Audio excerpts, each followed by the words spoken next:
everyone. Welcome to our Leaders in Conversation session, Finding Your Tribe, the Loneliness of Leadership.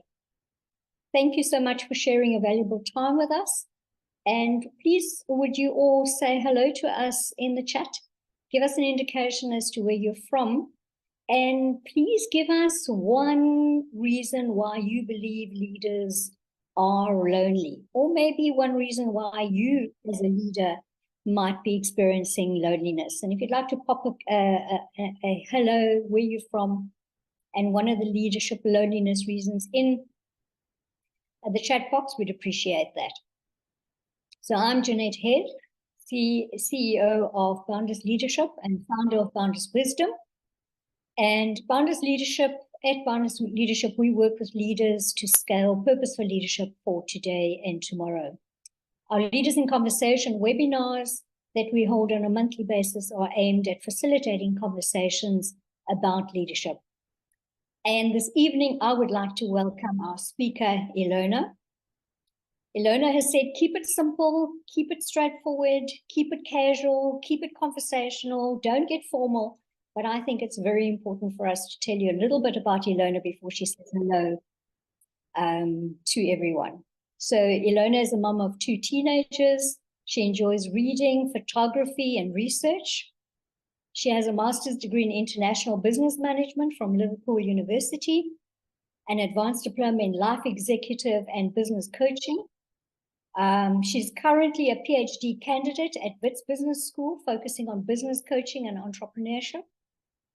And she is the lead in the Masters in Management, Business and Executive Coaching at Wits Business School, and sits on the board of the research portfolio at Comensa. Elona believes in purpose, planning, and legacy building, and actively supports business leaders, executives, and professionals to achieve their goals and grow their legacy. Elona, thank you so much for joining us this evening and giving us your valuable time and sharing your wisdom with us this evening. Would you like to say hello to everyone before we get started in this exciting topic? Hi, good evening. Thank you, Jeanette and the Boundless Wisdom team for having me. Quite excited to talk about this interesting topic this evening. I'm based in Pretoria, so maybe to keep with the pattern, everybody's saying where they're based. And welcome to everybody else on the chat. And if your name is Jeanette Head tonight, please just rename and give us your real name. I see quite a few. Yeah. Great, thank you. So we're going to be talking about the loneliness of leadership, and we're going to be talking about finding your tribe. So have you ever been in the middle of a crowd and felt completely on your own or lonely? And that's probably what it can feel like as a leader. If we talk about leadership loneliness, we're talking about those feelings of isolation, the disconnection, and emotional detachment from other people. And here we're talking more about how it relates to the emotional depth and the intimacy of interactions, rather than how many or how many people you are in contact with. So leaders may find themselves feeling very lonely, even though they're surrounded by many people around them. If we look at a variety of studies by Harvard Business Review, the Center for Creative Leadership, KPMG, a variety of organizations have done studies around leadership and loneliness. And there's a high percentage of leaders who are experiencing loneliness, and it's having an impact in terms of their overall ability to be productive and efficient as leaders. So we could be talking about a leadership loneliness epidemic. Elona, tell us some more. Tell us some more about what you've seen and what you've heard and experienced about why are leaders becoming increasingly more lonely, and what are the implications of this for our leaders and for people around leaders? Awesome. Thank you, Jeanette. I think when we speak leadership, I'm not only going to refer to your executive leaders. I recently was in touch with new leaders who felt very lonely and felt very rejected by their peers who they were at the same level with, and now they've been promoted to lead their ex-colleagues. And that's very lonely because they face a rejection of, now you've crossed over to the other side.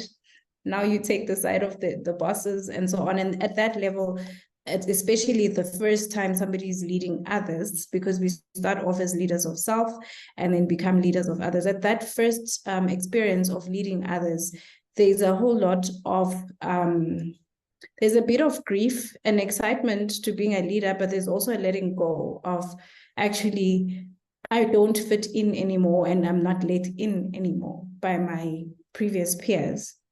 So at that level, there's a lot of confusion. They're learning how to lead, but they also don't have anybody to talk to. They've got to look competent to their subordinates, the new subordinates. They've got to impress their managers, and they've just got to make it work. So who do you go to say, I don't actually know what I'm doing. I don't really think this is working out. And how am I going to prove myself if I don't have the support of my team? Because sometimes somebody else in your team felt they deserved the same role, for example. But when we go higher up in the organizational ladder, you find senior executive, head of BUs, CEOs, and so on, who are also particularly lonely because you've got to figure it out. You've got to steer the ship. You've got to know what's going on. And oftentimes there's nobody that knows. You've got to deal with shareholders. You've got to deal with other stakeholders, and you've also got to deal with your team and your staff members.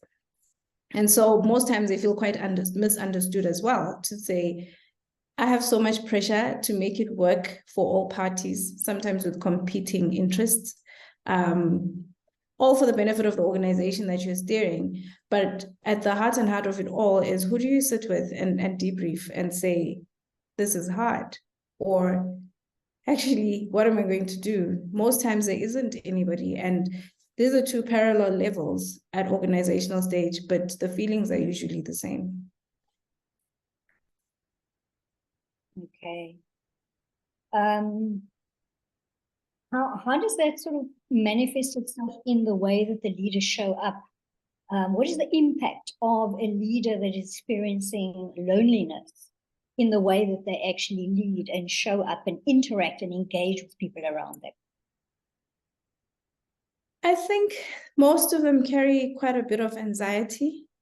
There's pressure to do things right and well. There's fear of criticism. There's fear of making mistakes because there's just a whole lot that depends on you doing well in this role. And oftentimes that is coming from the leader themselves. It might not be the case from their own leaders or from their stakeholders. Perhaps the environment understands you're starting out, but most times when you're a high achiever, it's often quite a high anxiety. You actually thinking, what's the worst that can happen? Or, I'm going to fail at this. I'm going to forget something. I'm going to. And so in terms of personal habits, you find that perhaps they sleep not enough sleep. There's not enough self-care because it's just the focus of, I need to do well, I need to do well, I need to do this, I should not forget this. But then the more you do that, the more unhealthy state you're leading in, and possibly you're more likely to make mistakes in that state of high anxiety and low self-care. So there is a correlation, or one could make a correlation, as we see in the research, that if you are experiencing high levels of loneliness and you don't have a way of actually dealing with that effectively, that it has a direct impact on your ability to be productive and to perform well in your role, because you're going to be missing things as you become consumed in your anxiety or fearful state, or you're overwhelmed of things that are happening around you as a leader. Yeah. Certainly, imagine being on a ticking time bomb of, oh my gosh, what's in it? What have I forgotten to do? What haven't I done right? And so on, and it keeps going. So it's very important that we quieten that anxiety. But also, if you think about it, besides what's happening in the workplace, people bring their whole selves to work, and we cannot shy away from that we are a trauma-informed society. There's so many things that happen before somebody even arrives at work at 8. There's so many things that happen before the end of a workday, both in their personal life, in their colleagues' lives, and everything. And there's so much stimuli coming from the environment in which we function, and also so much pressure to do well, that it's important to be highly self-aware so that you can know when you're okay and when you're not, and what measures to put in place to ensure that you can get through the day at least. I think self-awareness as a very basic leadership, personal leadership and personal mastery skill is very important when you start to lead others. All right. Right, there are two beautiful things that have come out of there. I want to ask you some questions on the one is I just want to stop a little bit on, you mentioned about the trauma that we actually have around us, and there's a lot of discussion around how we almost are becoming sort of desensitized to and just handle one trauma above the next trauma above the next trauma. You want to chat to us a little bit more about the desensitization of all of these challenges and traumas that we are experiencing, and how that is impacting on leaders? Well, I think, like I said, the leader gets up in the morning, for example, you have a long to-do list that you probably already know you're not going to manage to do it all. But then something happens, perhaps you come across an accident, somebody else is in an accident, you're on your way to work. You must get to work. One of your colleagues has some or other personal trauma that happens to them, but you must still lead. You must still think about that to-do list. And so the ship must keep going, and you must steer it despite everything else that's going on, because most people will say, I don't want to look weak, so I'm not going to show emotions, sensitivity. I'm not going to show empathy. I'm not going to show sensitivity. I must keep going so that I can prove that I'm a good leader. Now, if we multiply that by every single day at work, as you go through society, as you take your journey from home to work, or as you listen to the news, as you watch what's happening around the world, what is it that's informing your perspective of the world? How optimistic are you going to be? If you're not actually intentional about it, what is it that I'm absorbing on a day-to-day? So say, for example, what is it that you listen to as you go to work, right? And then you're the one who's expected to stand in front of your staff and say, guys, let's get on with it. This is what we've got to do today, and we're going to be positive. I think we work with people that when you work with people, they know you. They can tell if you're being authentic or inauthentic. And it's important that as a leader, you're also intentional to say, this is the stimuli that I'm going to have around me. This is what I'm going to read. This is what I'm going to listen to. And this is what I'm going to do to develop myself to ensure that perhaps I've got better resilience levels. So being able to ignore what's happening around you is not resilience. But being able to process what's happening around you, not ignore it, not superficially go through it, but be able to still bounce back and be a leader is what I'm referring to. So if none of that is in place, and you go day to day passing through some traumatic and tragic things, and you just keep going, how likely are you to show empathy to your team? You know, how likely are you to even understand when people feel they're overstretched and they cannot deliver what you're asking of them? How likely are you to be approachable? Because we desensitize from the needs of human beings around us, because there's just too much. It's quite overwhelming. And perhaps as a coping mechanism, because we cannot help everybody, then would rather just ignore it and say, this is part of life, we must just keep going. So as a leader, if you put yourself in that position and think of the people that look up to you, the people that must try and approach you to open up to you and tell you what's going on in their life that prevents them from delivering, it becomes quite difficult, and it is a risk for your organization and the goals that you are trying to achieve together. All right. Yes. So Michelle has mentioned something here and added on that loneliness could stem from the fear of leaders believing that they need to keep everything together. You know, we talk a lot about vulnerability and authenticity and the willingness to actually share real things. And if a leader believes or fundamentally believes that the way that I show my strength as a leader is by showing that I'm in control and I know everything and I hold everything together, that within itself becomes lonely, because who do you admit to that in fact I don't really have all the answers and I don't really know anything? And if I'm not comfortable that I can reveal that, then it becomes lonely, because I'm holding, almost like wearing a mask or having a bit of a facade of some sorts, as I'm trying to hold everything together, having this persona of I'm strong and I'm in control. And then the ability to be able to acknowledge where you are at, and the ability then to be able to admit or recognize the fact that getting assistance, finding support somewhere is not a sign of weakness. In fact, that is actually being great as a leader. So that leads into you've mentioned self-awareness. So if I'm correct, we're saying we each, every one of us, leader in whichever capacity, we need to pause and actually become much more conscious of our own levels of loneliness. And I'm going to ask everyone who's on the call tonight, where do you pitch yourself in terms of your level of loneliness, in whichever way you find yourself leading? Are you lonely? And maybe pop us a couple of answers and comments in the chat box. Are you experiencing loneliness? And if you are experiencing loneliness, you know, on a 0 to 10-point scale, what is that level of loneliness that you're experiencing? And what do you believe could be the contributing factor that is causing you to experience loneliness?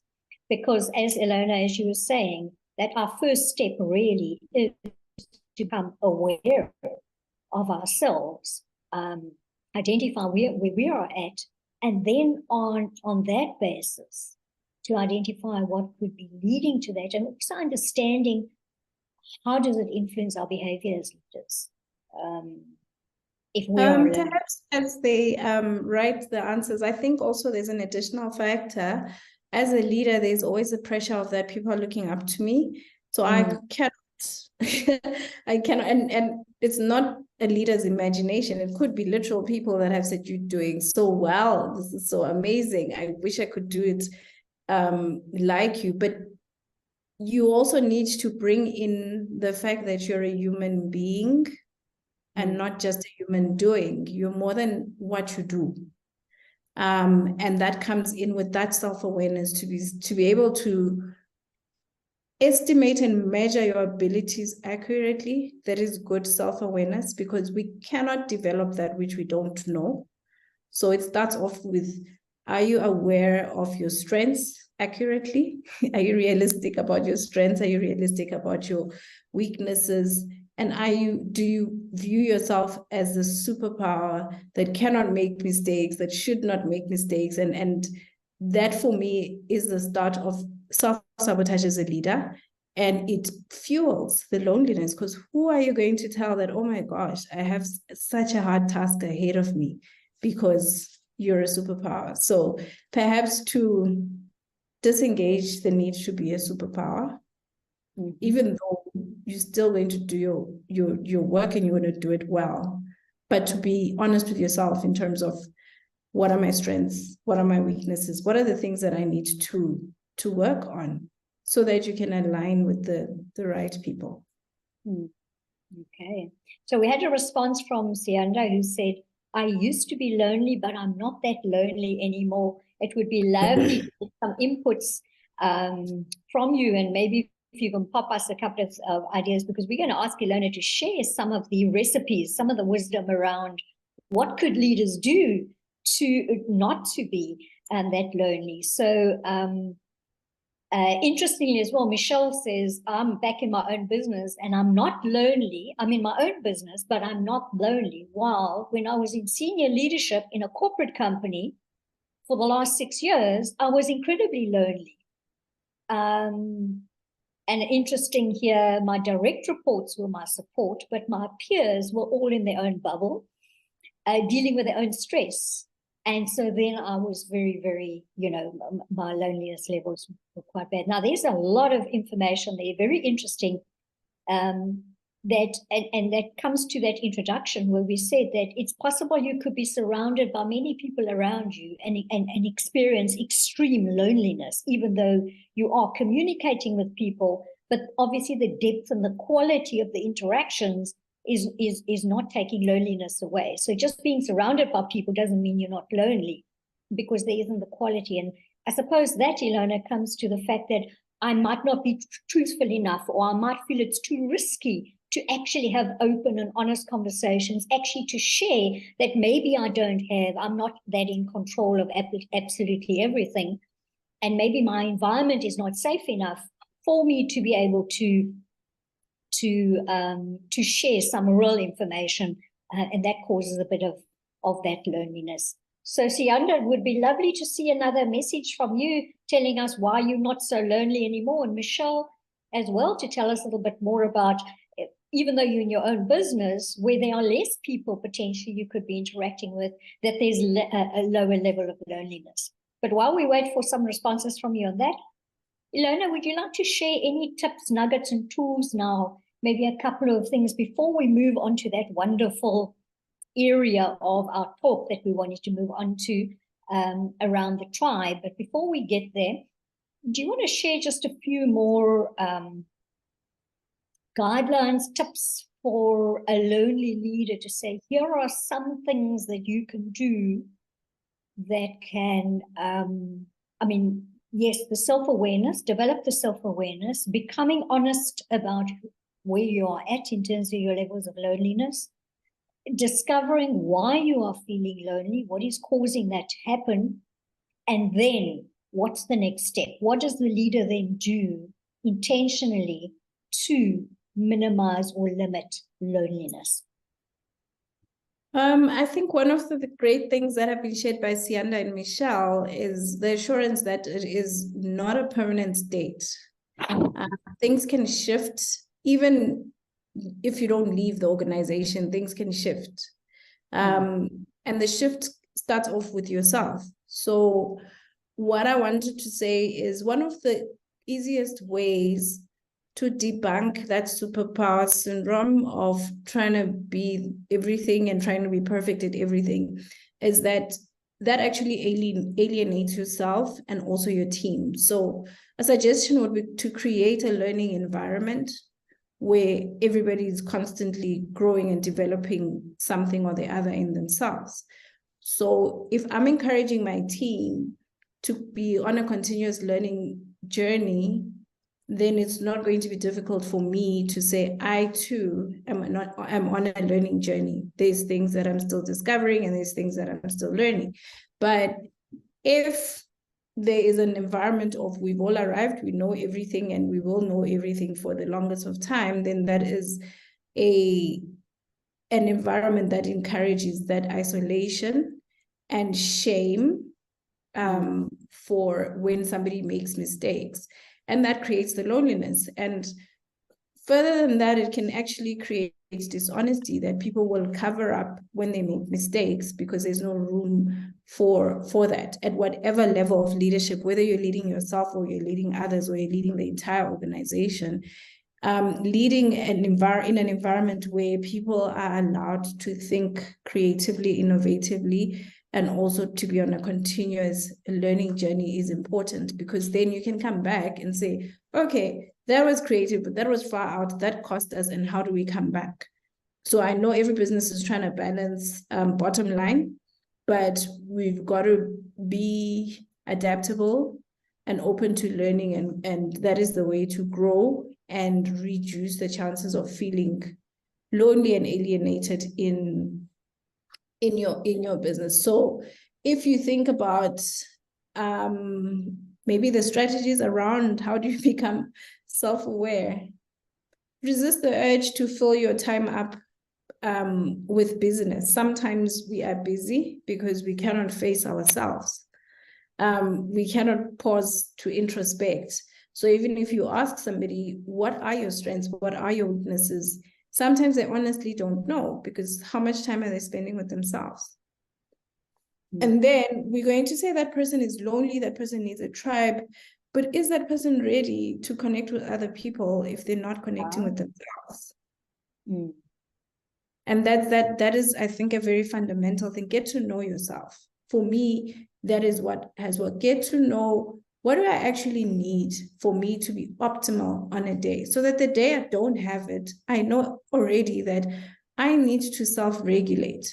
I didn't get enough sleep and it's not my team's fault. So I need to regulate how I engage people around me, how patient I am, because I have put myself in this position where I didn't sleep enough, for example. For some people, they say I get very irritable when it's some small things like that. Get to know yourself so that you can be somebody that other people actually want to be around, somebody that other people want to be led by. And when you are that kind of a leader, it's difficult for you to actually be lonely because you have people that are learning and journeying with you. So that self-awareness and being able to understand what are the, let me not speak as a researcher, but okay, what are the critical ingredients or success factors that come into play for me to be at my best? What needs to be in place? I coach quite a few executives, and sometimes I don't get that answer. Sometimes it becomes homework to say, okay, can you observe yourself this week? And the answers I get are often that I'm so busy, I haven't had time to make these observations about myself. That might be true, but you're entrusted with so much in the workplace. It is important that you, as the foundation of this role that you play, this critical role you play, that you actually pour into yourself so that you can be at your utmost best. Oh, wonderful. So I want to get onto that time area that you spoke about now, but Judu mentioned that one of the learnings is demonstrating vulnerability and mastering the art of being teachable is what helped me to become less lonely. And that's, as we've mentioned, hey, that ability to be honest and authentic about you don't have necessarily all the answers as such.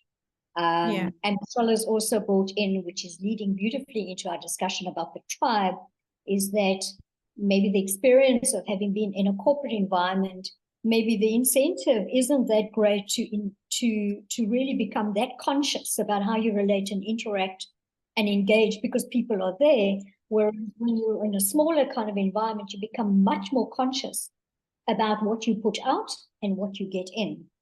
So I want to stop at that one area where you mentioned the time, because we're saying time now comes into, before we start talking about a tribe, the one ingredient that one is talking about is time. And I know you like to use the concept about how we weaponize time.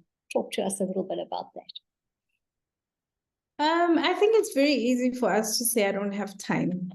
I don't have enough time for this. I don't even have enough time for that. But it's also important to make time for the things that you commit to and the things that you say you're going to do. So I want to put an example. Say you do go out, you form a circle of business leaders, whether it's gendered or it's certain level or whatever. But you start to say, oh, guys, I'm busy. I have this meeting, I have that, and I have that, and I have that. But remember, your peers also have something up, but they honor the time that's been set and that's been agreed on. So oftentimes, joining a tribe involves actually also being committed and respectful of the time that the others will put in, creating a mutual space. I also work with quite a few leaders who work with such sensitive information, they cannot share it with anyone. So sometimes the loneliness comes from the sensitivity of the role in which they work and the lifestyle that they're now forced to live because they work with sensitive information. So perhaps your tribe is not about work. Your tribe is about socializing. Your tribe is about, let me find like-minded people and we play golf together, or let me find like-minded people and we do holidays together. But that too comes with some level of commitment. And it is committing to something that you have made a decision to say, this is something I need to debrief with other people, different people to the people that I work with, so that I can get exposed to different ways of thinking, different ways of functioning. But in like any personal development or professional development endeavor, you've got to commit. You've got to commit to say, I'm going to put the time in it. How much time in a day do you spend on developing yourself? And how much time do you have in a day, in a week, in a month to spend with your tribe? And once you're honest with yourself on that, then you set it up like that. There's no point in saying, I'm going to see these people once a week, and you know it's not possible. Because this is something that you've got to commit to. You've got to know, why do you want a tribe? How is it going to benefit you? And how are you going to pour into the tribe as well? And then start to commit or align your actions towards that. All right, beautiful. So this brings us beautifully into discussing this, finding your tribe in a lot more detail. So we're going to slow it into two areas. The one is, let's talk a lot more about this intentional way in which you find your tribe, and some more about how do you then respect that tribe? How do you invest in, pour in, as you say, and respect that tribe? Because when we're talking about a tribe, we're not talking here about how many followers you have on LinkedIn or Facebook or whatever. We're not talking about the value of the masses of, because that can create loneliness within itself. I'm connected to 2,000 people on LinkedIn, but not one person actually speaks to me or actually sends me a personalized message, or I don't actually connect with them in any other way except that they're on there. So let's talk a little bit more about, what do we mean when we talk about finding your tribe? Elona, tell us, what is a tribe in this context? What do we mean by a tribe? And when you're going out there and looking for a tribe, what is it that I'm doing as I then want to surround myself and be part of a tribe? I think first and foremost, it starts off, you've got to be clear with what do you need. So we've said that people are lonely.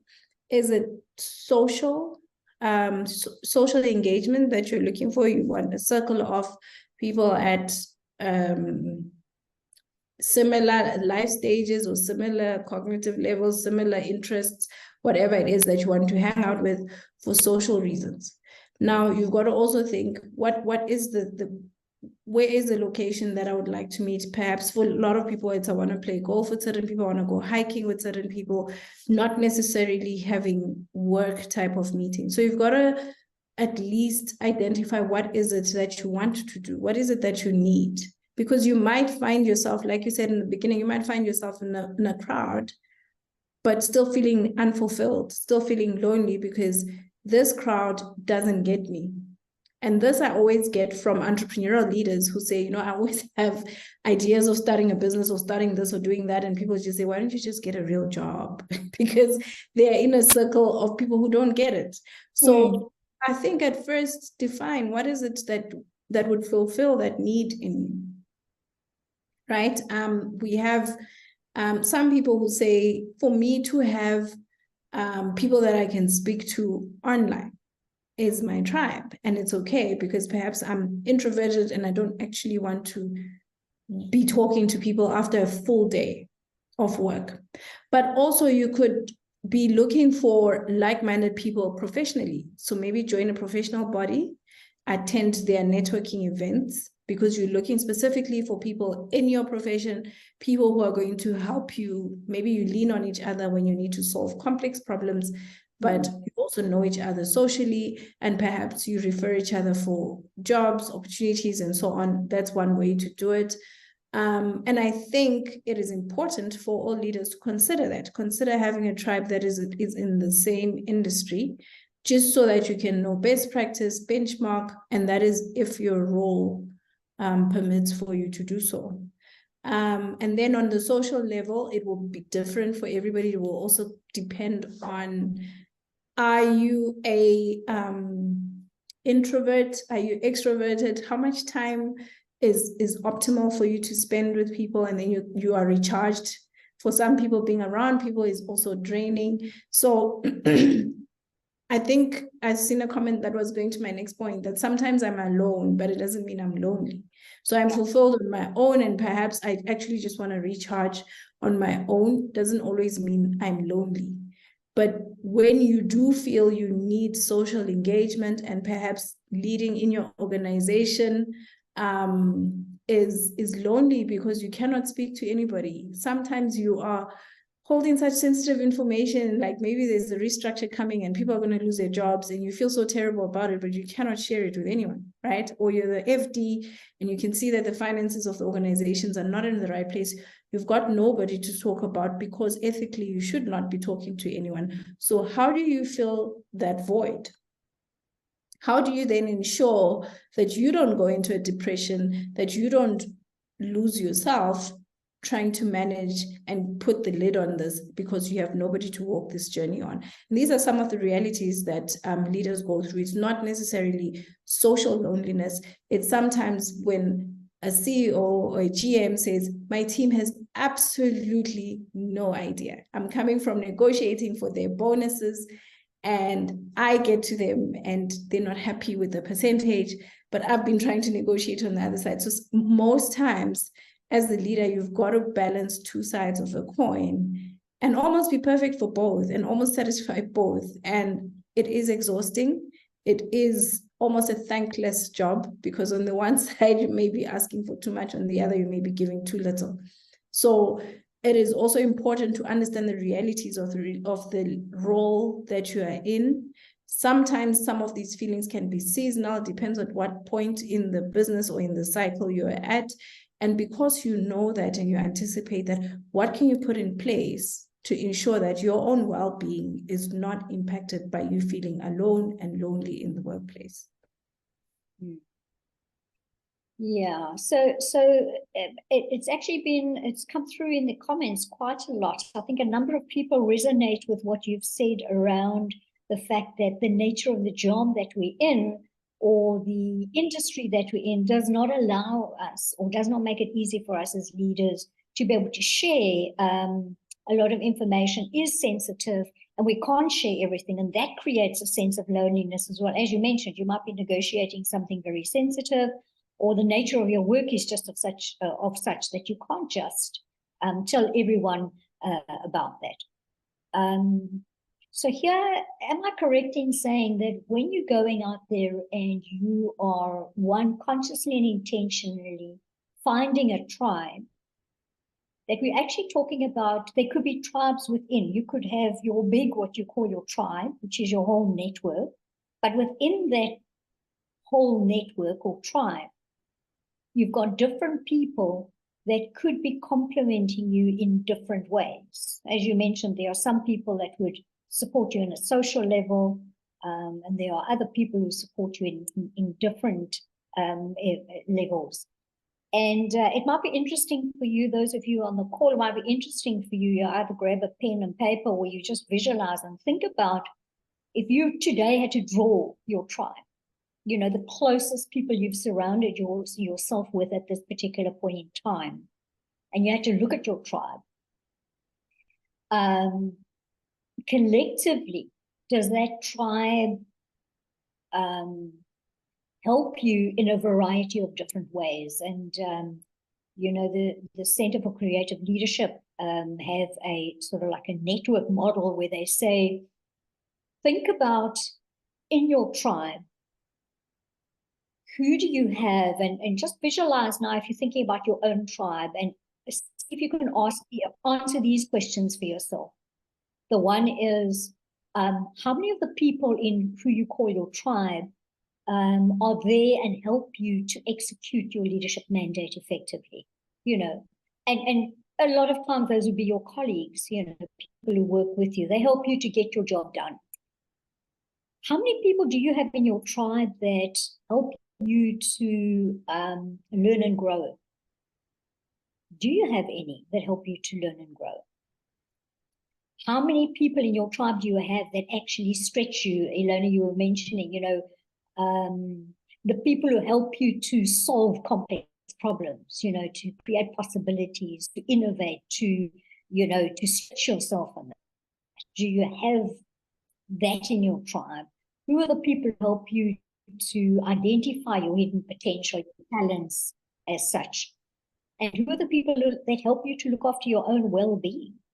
And maybe there, Elona, you can chat to us a little bit more about, in your tribe, how balanced is your tribe in that it works for you at a professional level, at a social level, at almost a wellness level, at a very rounded and a balanced level, so that through your tribe, you are feeling that you can be who you really are. There are people you can confide in, that you can communicate with, that you can talk about real issues to, and there are people who actually just grow and stretch you.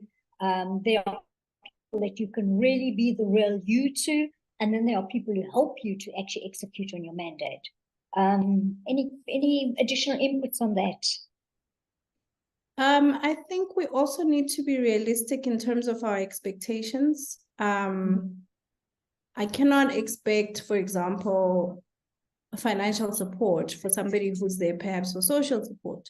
So we need to be honest and clear in terms of what is this person, or what do these people bring to me, and not expect everything from everybody. So again, I go back to the self-awareness, self-regulation, to be able to realistically measure your circumstances around you. So if this tribe was supposed to be just your social tribe, then manage your expectations there.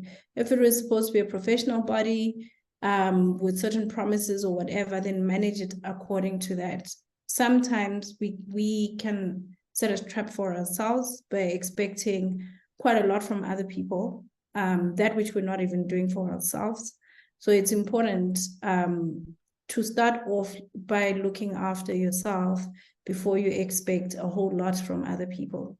So in my coaching engagements, I've really hardly ever met somebody who says, help me be a better accountant or help me be a better executive. It's usually the personal life stuff that gets in the way of them doing their best in the workplace, that gets in the way of them almost accurately measuring themselves, exactly measuring their strengths and their weaknesses accurately, because they have other barriers to engaging with people. So I want to come back to that time that you spend on your own is important. That time you spend getting to know yourself is important, because you are the one that's introducing yourself to that tribe. So how are you going to present yourself? How are you positioning yourself? And where are you positioning yourself for this tribe? And what is the purpose of the tribe? Are you going to communicate it clearly? Or are you going to look for the one thing, get the one thing, but you're looking for another thing, and then that causes potential conflict within yourself and also within the people that you're with? Yes, and then of course there's the other part of, you can look for a tribe and you can look at how the tribe can benefit you. But on the other hand, if you're holding a tribe together, there is the element of how do we invest into our tribe, not just take from, not just withdraw from the tribe for what we need, but how do we invest? How do we put into the tribe as well? How do we become a tribe member to someone else, where they're proud to say, that person is part of my tribe. Elona is part of my tribe. So you want to tell us a little bit more about how do we invest? How do we deposit into the tribe? Is there an etiquette? Is there a way in which one needs to be working with your tribe so that it is mutually beneficial and it's not just something that you take from for what you need? I think also that speaks to what are the terms of reference for that tribe. Is it, for example, somebody mentioned a community of practice that is usually equally run by peers, but let's say it is a professional body where you have leaders put in place to deliver certain things for the members. So that's different. So being clear in terms of what is my role here and what is this specific platform for, who's running it, is it equally managed? Everybody has to almost sweat together to get what we want, or am I joining something that is run by other people? But either way, it is important to give as much as it is to get. So if you're networking, it is not just about, hi, please give me clients. What is it that you're bringing to the table? So even as you're just saying, hi, I want to hang out with you, or whatever it is that you're saying, what is it what value are you going to bring to the community? What value are you bringing to the tribe? Because just because you want to join it, it's clear that you know what value you will get, but it's also important to be clear. And perhaps it can come after 1 or 2 meetings that you then observe, I think this is how I can contribute. And don't be shy to say that. I think that is how I can contribute to the community. So it's important to listen as much as we speak. For example, I think if you're speaking to etiquette, nothing as exhausting as going to an event for 10 people and only hear one person because they're the loudest. And I think it's important as any leader to be culturally and socially intelligent, to understand the platform and the areas in which you're going to, and be able to understand the behavioral expectations in that platform. And when you're not clear, to also be able to say, I don't know what's acceptable and what's not acceptable in this place. And I think that comes with the vulnerability to be able to say, I'm new. Can you tell me how you do things here? And reciprocity is very important here. Making sure that I go in and I say, who can I be for other people rather than what can I take? So how can I be a great tribe member for someone else? So if I'm lonely, and if I see many other leaders around me who are lonely, how can I support them in such a way that they feel heard and respected? And as a result of that, I can build a tribe around me, that can support me as well. So it's not just about what do I get out of it. Yeah. Yes, so it's important both in your work and social circles that how are you going to make others feel seen, heard, and valued in your space? Absolutely. And then let's go to your specific area of expertise. Share with us, please. Leaders, we have many leaders who get involved or participate in coaching many times because it's initiated by the organization, paid for, it's part of a program and it gets done. Talk to us a little bit more about executive leadership coaching, mentoring, those types of things, because those are the places and the spaces where leaders are able to be true, genuine, vulnerable, actually share some of their concerns, deal with the emotional effects of whatever those concerns might well be, and have opportunities to troubleshoot some of those.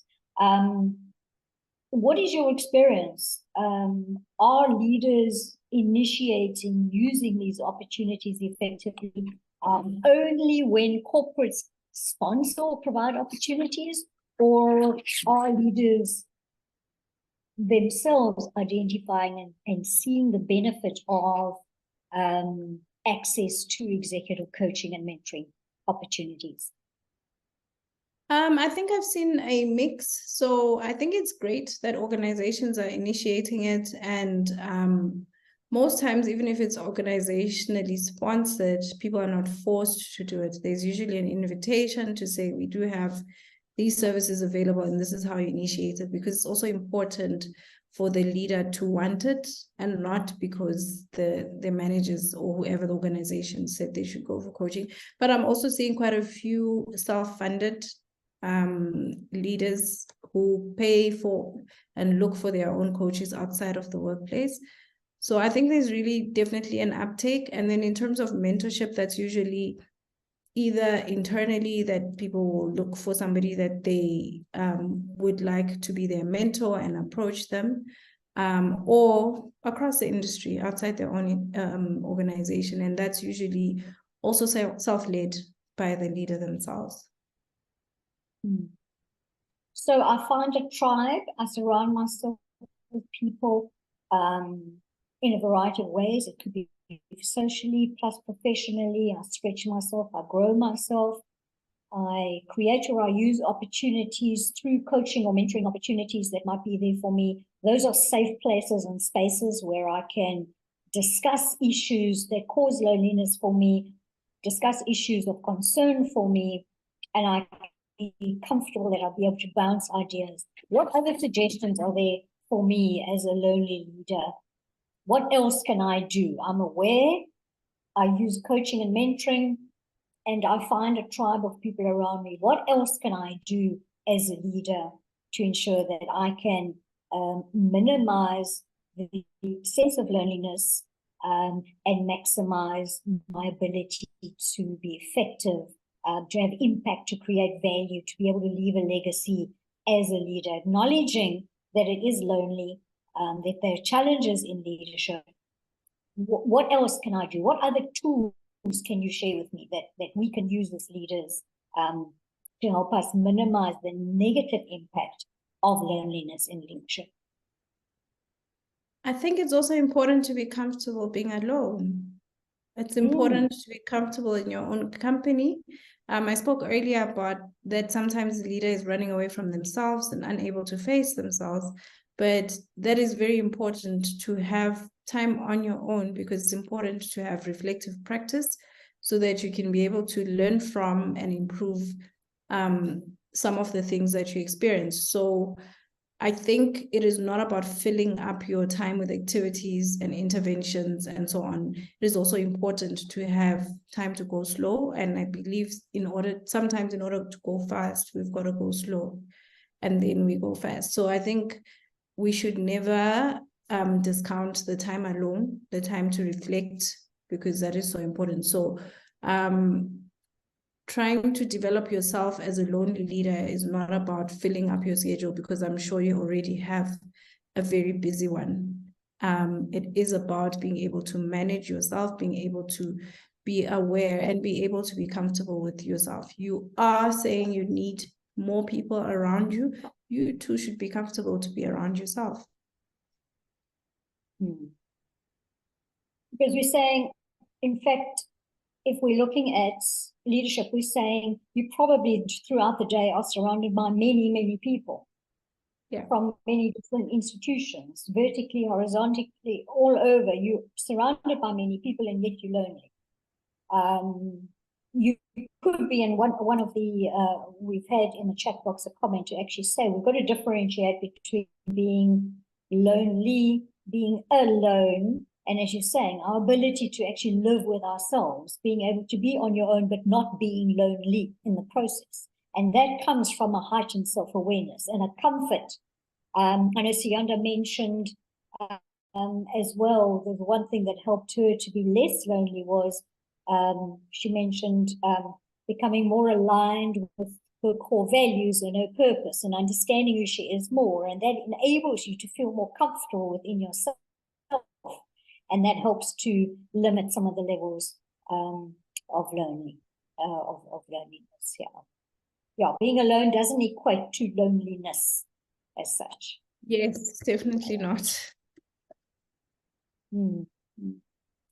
Great. Elona, any more tips and tools you can give us as we get towards the wrapping up stages? If there are any specific questions that anyone would like to ask, pop them in the chat box for us. If there's anything specific you would like Elona maybe to answer for us.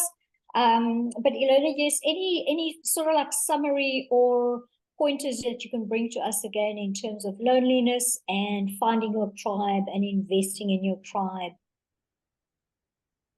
I think one of the things I want to emphasize again is that Superwoman, Superman syndrome, that it is one of the reasons why we end up lonely in the first place. We cannot admit that we don't know everything or we can't get to everything. So we do not ask for help, and we end up overworking ourselves and isolating ourselves because everybody around us cannot even approach us because we are so perfect. We don't make mistakes and so on. So it's important to think about the people that you are leading, because most times they lead how they are led, for example, and think about the culture that you're creating in your organization, the culture you're creating in your team.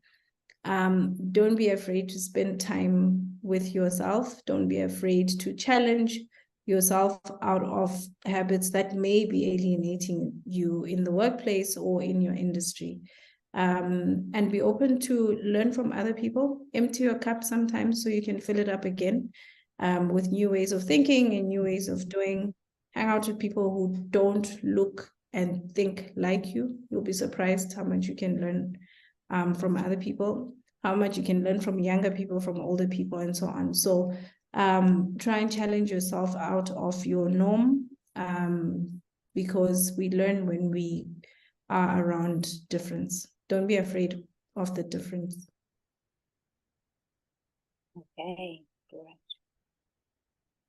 So in summary, we're saying that leadership can be lonely, but it doesn't have to be lonely, irrespective of the fact that there could be certain things that you can't communicate with other people. Leadership requires of us to really introspect, as one of the participants have said, digging deep, so that you can ask certain questions and get to know a bit more about yourself and identify what are some of the areas leading to the loneliness. Finding a tribe, not just for one area, but ensuring that you cover a variety of different areas in your tribe. That yes, it is about some social, but you don't actually need just more people to talk to. It's about the quality of who it is you're engaging with and why are you engaging. And then ensuring that you're not just engaging for what you need, but actually part of eradicating loneliness is when you identify loneliness in others and you are able to be a support system to other people as such. So that investment part is very, very important. And then being willing to tap into professional kind of coaching and mentoring support gives you that extra opportunity to speak at a different level to people about what could be causing the loneliness. And being able to speak about real issues without being concerned about the risk associated with who may or may I not be speaking to. Yeah. All right. Thank you, everyone, for attending the session. We do have a recording. We will be doing a short summary of the notes of the session, and we will release to you the notes as well as the recording. Please do connect with Elona. You will see in the chat box we are putting through for you Elona's LinkedIn profile. Have a chat with us at Boundless Leadership. We will be running a webinar again in November, end of October, November. And please do follow us on LinkedIn, join our community on our website so that we can keep you up to date with new events as they come along. And yes, thank you very much, everyone, for the session. Elona, it's been wonderful having you. We're really, really very honored for you to share your time with us and to share your expertise and your knowledge. It's really been fantastic. And everyone, go out there, find a tribe, identify why you're lonely, but remember to be a fantastic tribe member for someone else. Put back in and support and help someone else in the process, and then attract good tribe members to your tribe as well. Thank you very much, Elona. Any last words in closing you'd like to share? I think I've said it all, but thank you for everyone. Thank you for the lovely contributions. As we impart knowledge, we also learn. So when I said we on a continuous learning journey, that's my personal philosophy as well. Have a good night, everyone. Great. Thank you, everyone, and good night.